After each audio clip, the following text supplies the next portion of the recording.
Okay, so this video is for Smash 240, and he wanted to me to do a video with my Orgonite, and it would be impossible for me to film all of my pieces. I've got one video, but these are a couple pieces. They're all handmade by me. And this one has a steel scrubbing pad embedded within it, and I use resin and powdered quartz,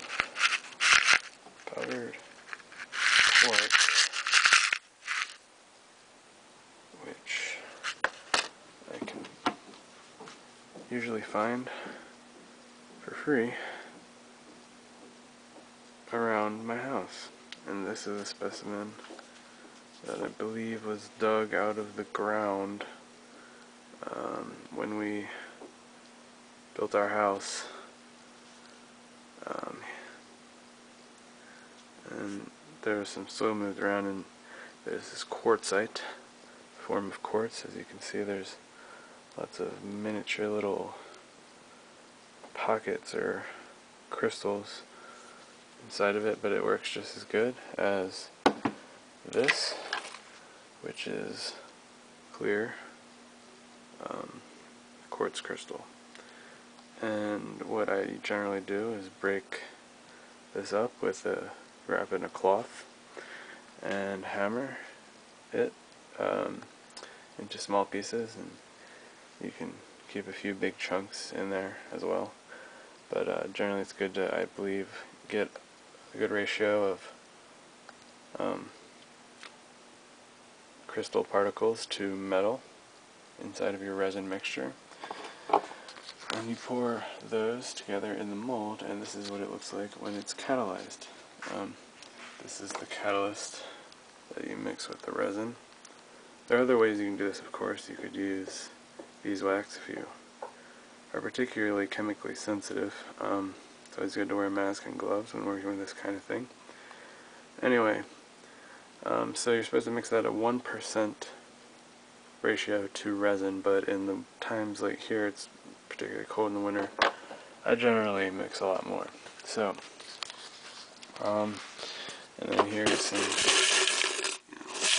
nice spirally aluminum shavings that I use for pieces. And as you can see, I've got some curing here. This is a smaller sized mold.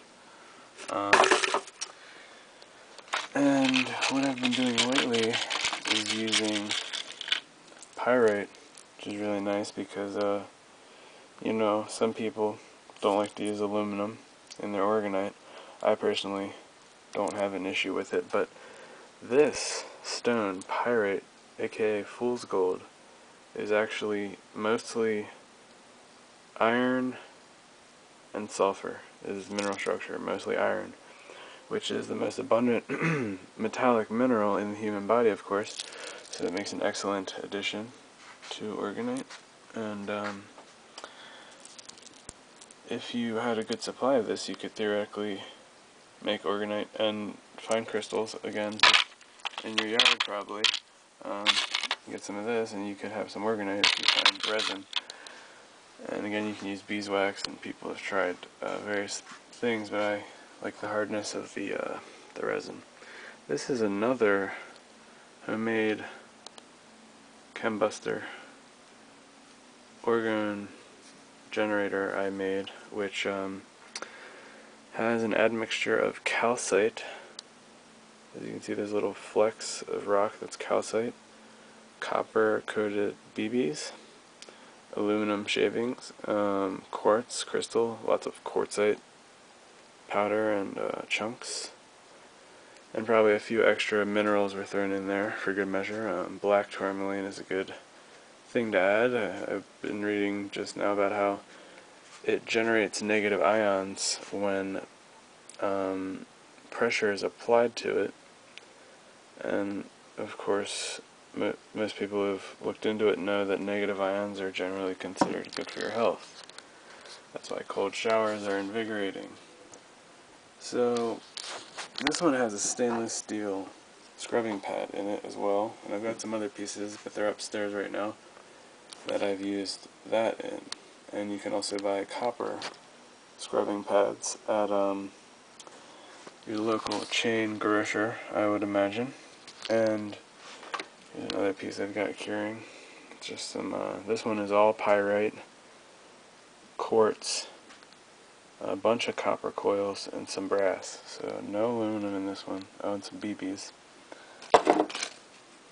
Yep, that would be these guys here.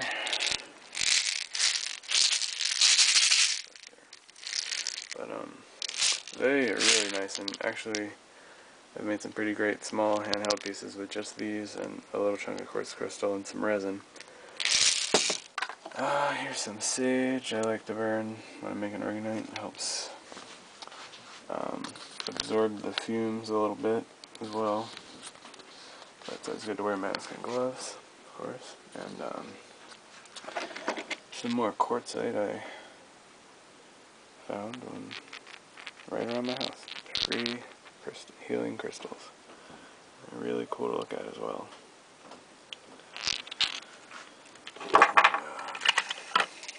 Got some other ones here.